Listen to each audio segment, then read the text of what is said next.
I remember them shutting down the roads. That was a big deal. Nobody should be out on the roads. And that was tough because I hang out a lot with my sister.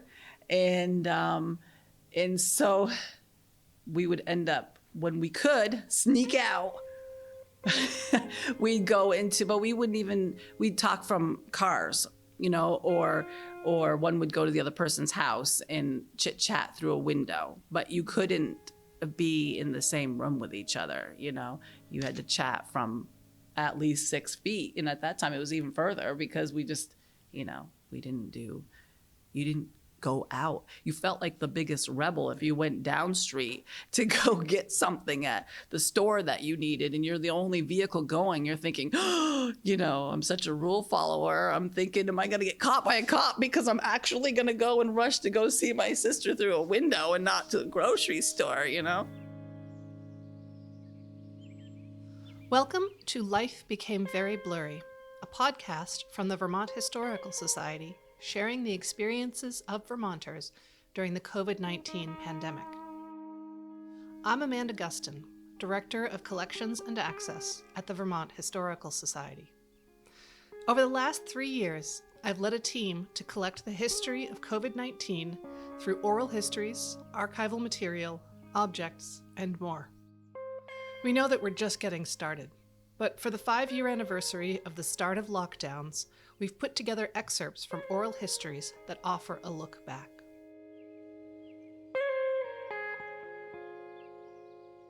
In this episode, we'll hear about ways the pandemic affected family life, disrupted rituals, shattered routines, how important our connections are, how people lost loved ones, and how people welcomed new life, even in the midst of everything.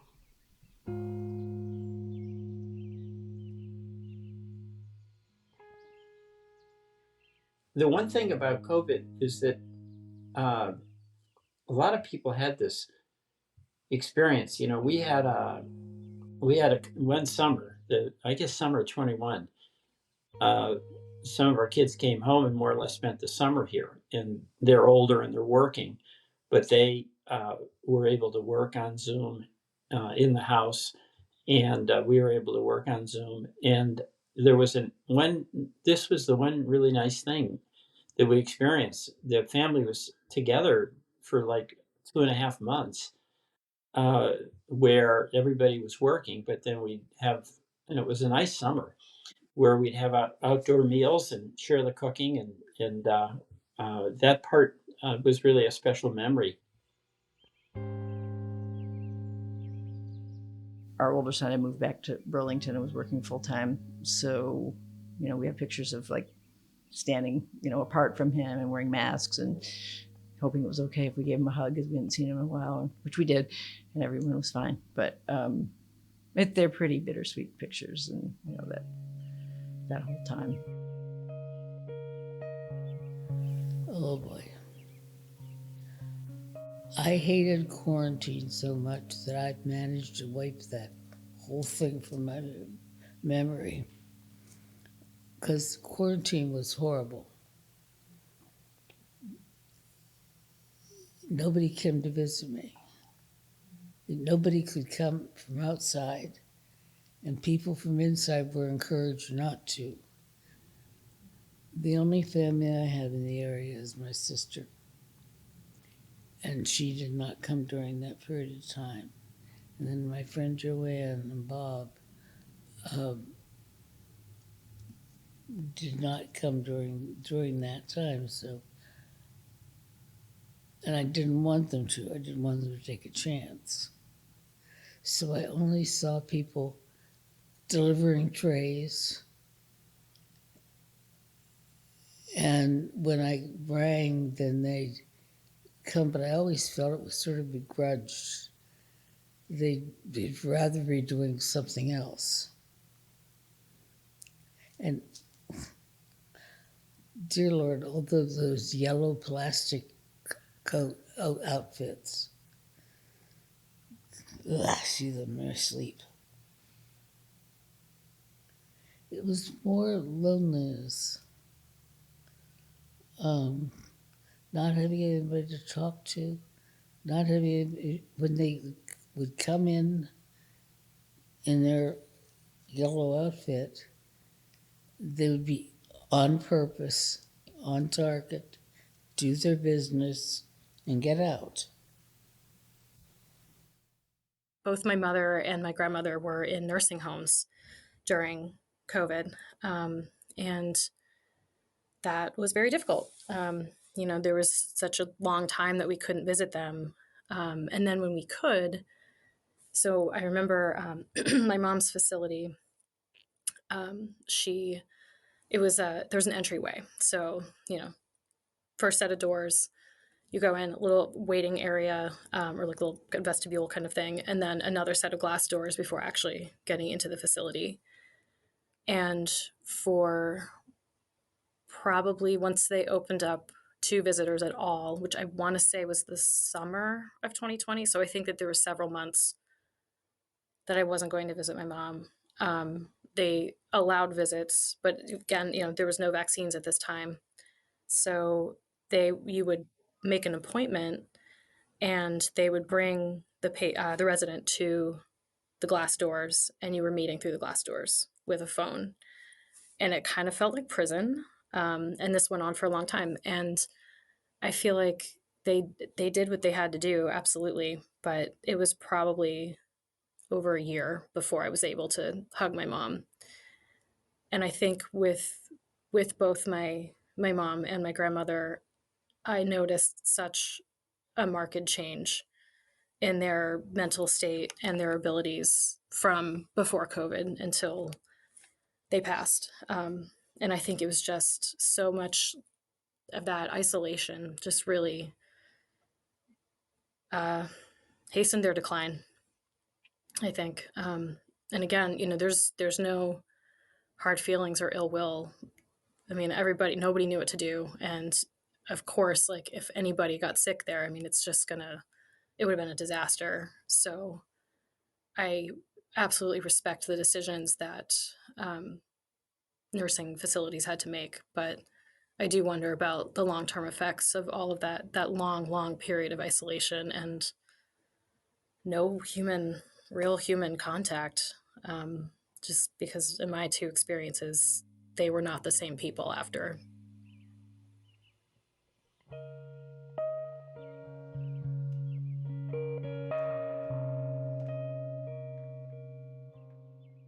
We had the baptism of our son planned for May of 2020, and it became obvious that we were not going to be able to do that. Our family wasn't going to be able to come in, but, we decided not to wait. We decided to have the baptism, and in October of 2020, we had an outdoor late Sunday afternoon baptism with people. We actually marked the field. We painted like dots on the field so you could come with your blanket. And I think we were still wearing masks, like 6 foot outdoors. Just, now it almost seems laughable, but we all had our little assigned spots.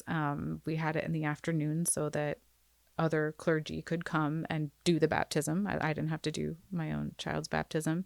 And we did it out in the backyard here. And I don't know, the pictures from it are just really beautiful. It was like this very different experience of baptism, but my spouse and I, because he's an atheist, so he's always happy to do what I want to do in this regard, but decided that we wanted to also model like not waiting and doing things. So when you look at it that way, the flip side of that is then my family also had a funeral that I couldn't attend, so it cuts both ways, but yeah, I think doing what we could, finding a different way to do the things rather than just not doing the things, set us up for a stronger outcome, maybe. I think my kids also felt that, I remember my son graduated from high school, and his graduation was on Zoom, which was incredibly depressing. You know what I mean? Because you want that moment where you're all there and doing it. It was, the 4 of us sitting watching a screen inside our house.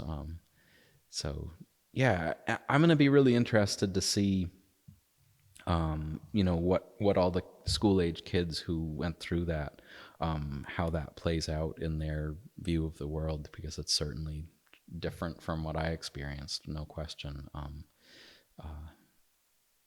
And the vulnerability I think everyone experienced, this is a valuable lesson. It's quite painful as well. Certainly I feel like they were old enough that they could understand. I can't imagine talking to like a 4 or 5 year old about what's happening and why you can't go to school. It'd be like, wow, that'd be a hard ask, and hard for them to like really get it and be able to move forward with it. So I live I live in a house right next door to where my parents live, and the house I grew up in. So that's been a beautiful like continuity to have, of like, okay, this place is still familiar even though everything outside seems to be gone wrong. So I just like personally took a great, you know, deal of pleasure in that. And I live just down the street here, so it's not far. So, you know, that was a good thing. And yeah, we had a lot of time with my family. I think both of my kids at various times, mental health really slipped. And so that was really difficult to say in the moment, you know, what's this world we're living in right now? What's all of these shapes you're being forced into? Yeah, it was pretty intense. But I believe at the end of the day, they know themselves better. They've dealt with adversity. Many good things come out of adversity, you know, in the big picture. So, yeah. I'm trying to think of what else. Yeah, I remember just many like family things. Like I remember we had Easter outside, and it was like 20 degrees and windy, and we just kind of stood around outside with masks on. That was pretty fun, memorable. You know, it was on like, who has a blueprint for this, right? So, you know, we had assigned tasks. Well, I did that, assigned tasks. So the two young adults were in charge of getting groceries. So they would go out and, you know, we would order things and they would go pick it up in Hannaford or whatever. So that was their job, is keep the pantry stocked. We would take turns making food, making dinner, so that not the same person, that would be me, always was kind of figuring out what's for dinner, what are we eating. Surprisingly, I thought it would be like we'd get on each other's nerves in the first 10 minutes, but we did really well. And we, you know, puzzles and, you know, like everyone else, card games. We were playing a lot of card games. We watched a lot of videos and whatnot. Not that I had a lot of time. Now, I must have had a lot of envy of my friends who were like, oh, I'm just like at home, I'm knitting because I knit. I've read 20 books this month, and I'm just like, I have barely had time to read the paper, or I listen to the news in the morning, I quick cup of tea, and I'm back on my computer. So I had a lot of like somewhat an envy for people who are having this like idealistic kind of lockdown experience. But then, you know, that soured pretty quickly. People were kind of done. And, you know, it's funny because I go from, okay, this is fine, I'm in a good space, let me get on to what I would do is bring my laptop to the kitchen and get on these endless Zoom meetings with the state or the local agencies. And I, you know, just not turn off my video, and I'd bake. I baked a lot. You know, I went for the King Arthur repertoire. Well, I mean, it was just craziness. So making, you know, cinnamon buns, and it'd just be baking. Oh, this is fine. And the next day I'd be like, I can't do this anymore. So it was very, you know, it was crazy. It was like the pendulum would be swing from one end to the other in 24 hours, from being like totally chill with this to like losing your mind. Crazy. I need to get the heck out of here. So it was really weird. And the weirdest thing I was thinking about that today, and I think that's true for a lot of people, it's a blur. It's like I don't have any timestamps. So, you know, when you're in a normal course of a year, you'll go on vacation, you'll have a holiday with family. There was none of that, right? So it was just like this time of like nothingness in a way. It was crazy, exhausting, and busy for me because of work, but everything else stopped. So I have a board I have on my study, and I had all these pictures up and things. And then I realized by the time 2023 came around that nothing had been added to that. It had just stopped. It was just a time capsule of a time before.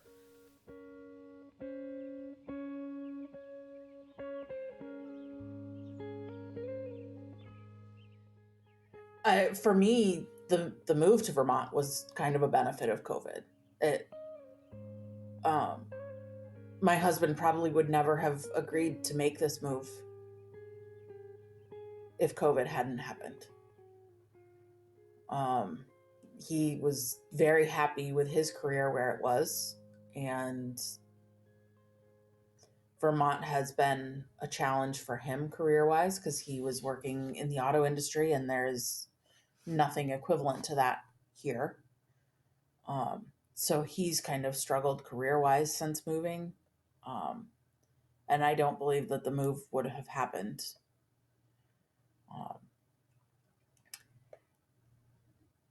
For me, it's brought me closer to my family.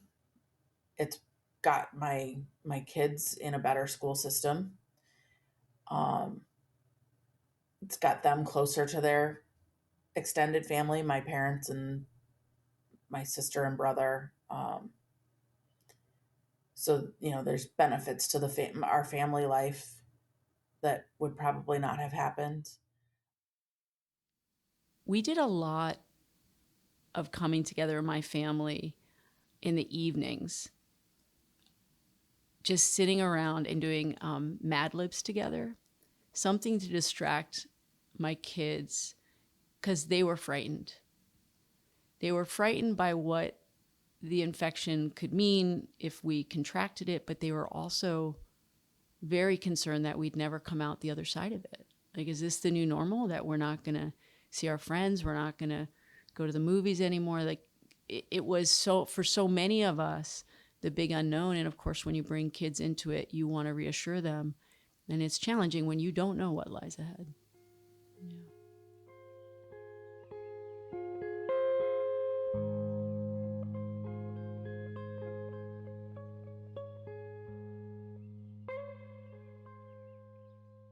We did lose our dad from COVID. I think he might have been one of the first ones in town here that did die from 100% COVID. And that was really, really tough to see. He was 80, and that was fast. That happened really fast. He was a guy that, you wouldn't think would wear a mask. We thought, oh boy, try to tell our dad he's going to wear a mask. He was such a good guy. He did exactly what he was supposed to do. And he followed, the rules like he was supposed to. Stuff was starting to get lifted up, and we were able to start traveling. And our niece, his granddaughter, was going to be getting married in Arizona. And so we went, and we wore a mask. I remember being in the airplane, and the stewardess asking me a question, and all I did was just ever so slightly lift my mask from my chin so she could hear me, because you're so used to eye contact and all that, and she couldn't hear me. And I had my father on one side, my sister on the other, and I'm in the middle. And so I went to just ever so, she yelled at me. She's like, put your mask down, ma'am. And I was like, oh God, okay. So they were very strict about their rules on the plane. But once we got there, Dad didn't feel well. And we were only there for maybe a week. And on the way home, he really didn't feel well. We did everything we were supposed to. You had your tests done to make sure you don't have COVID. We had the test, but at that time we didn't have the results quite back yet. It was interesting, but we had the test done before we were leaving. Our sister at the time didn't feel well, so we didn't stay with her. We stayed in a motel. And on the way home, Dad didn't feel well, and he made a funny noise, I remember, and my sister nudged me and said, is Dad okay? And I asked him, and he was like, I almost passed out in the bathroom. He said, I couldn't breathe in there. And I was like, well, that's weird. Huh. You know, and you could just see him just go down so fast. And by the time we were at a layover, he really wasn't doing well. And so we had convinced him, even though we didn't want to, we had convinced him that when we got to Burlington, Vermont, that we were going to stop at the hospital. And he said, fine, but I'm not spending the night. I'm going home. So he never went home. He stayed right there. Wham, bam, when we were waiting, then the information came back and it said positive from where we had it done in Arizona. And my sister and I never caught it, that we were traveling with him. We never caught it, but he did. He never came home. It was traumatic because he was there. It was a roller coaster ride for him. One day you would hear he was doing okay-ish. Next minute, boom, he was going down, in and out of ICU. Then when we knew that he wasn't going to make it, because he was now on 100% oxygen, my sister and I decided that we were going to go down and see him. At the time, thank God, they finally lifted that, at least there, that people could go in. I can't imagine if Dad was passing away and not being able to be there with him. But we definitely looked like we were going to go to the moon, because we walked in and you had the gloves on and the feet covered and the whole, like, you were like totally covered and loud. It was so loud in there, the air oxygen, the air that they were flowing through. I don't know what it was. It was so loud. You didn't know it until after they turned it off, after he passed, but it was so loud and cold in there, I remember.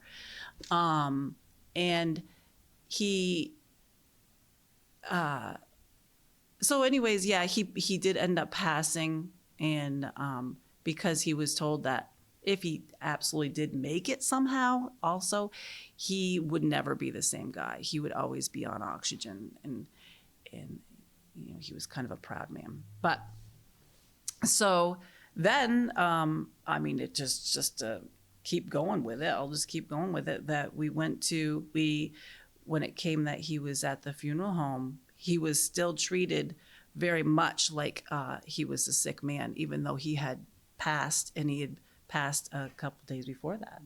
So when we went to go visit him, view him as family, we still had to wear the full suits and all that. And that was days after he had passed away.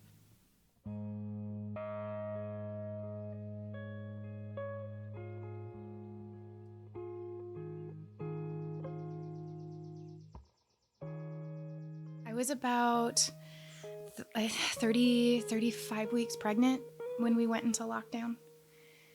That was, obviously, like, that's not what anyone was looking for. I think for me, I will never, these two events are just so linked. The sort of moving into parenthood and the pandemic were the same for me. And so I can't think about one without thinking of the other, even, this many years out. And I sort of wonder if that's how it is going to be for the rest of my life. Because, it was there, that period of like transitioning into parenthood is such a unique one. And such an emotional one.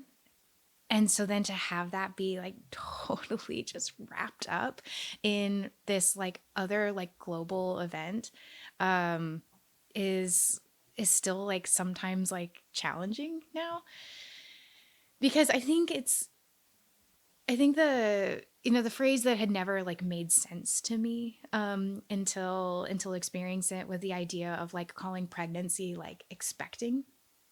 Where I was like, this just sounds like such like a strange sort of like contrived way to like describe this. Like, it sounded this almost like, I don't know, maybe like Victorian euphemism.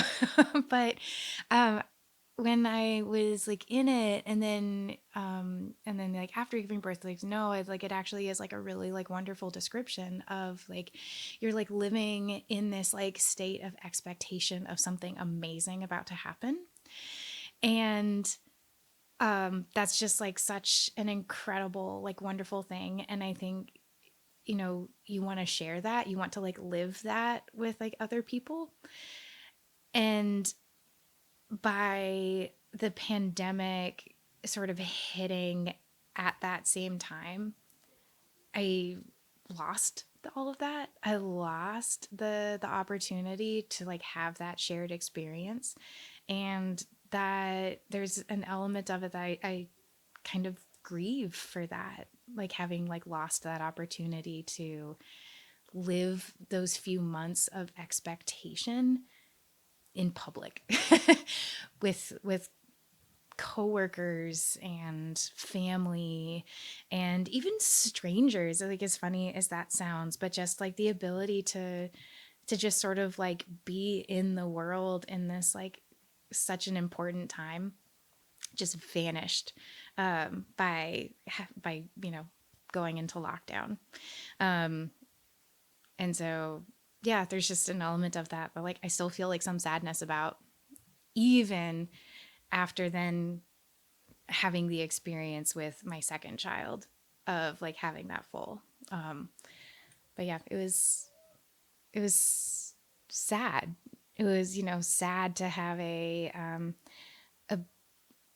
well, so this is where I start feeling like a little guilty for even characterizing it as that, because I am highly cognizant that there were so many things about my experience in the pandemic where we were extraordinarily fortunate. Like, fortunate doesn't even begin to describe it, right? And so just I don't want to make it sound that like I totally lost sight of that, but I do still feel some sadness of having my experience of motherhood in that highly acute time of, you know, like the third and fourth trimester, that like those last few months of pregnancy and those first like few months of parenthood being alone and just in lockdown essentially. So I do feel that.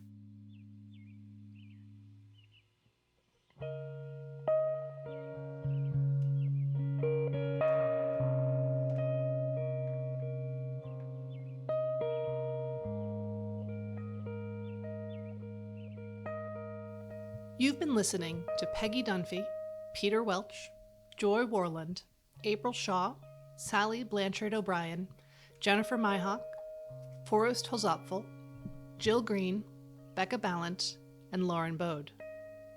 The Life Became Very Blurry podcast is produced by me, Amanda Gustin, of the Vermont Historical Society, and Mary Wesley, Annie Kolovos, and Will Hamilton of Vermont Folklife. Oliver Purdue mixed this episode.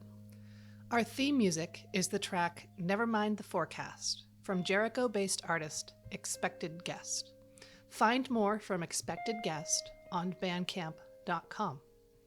The interviews we heard in this program were created as part of the Vermont Historical Society's Collecting COVID-19, a Vermont Story oral history project, and were conducted by me, Marcia Bosek, Mark Johnson, and Amber Wingerson. We had additional project support by Teresa Green and Tessa Brimblecombe. Funding for this work was provided by a grant from IMLS, the Institute for Museum and Library Services.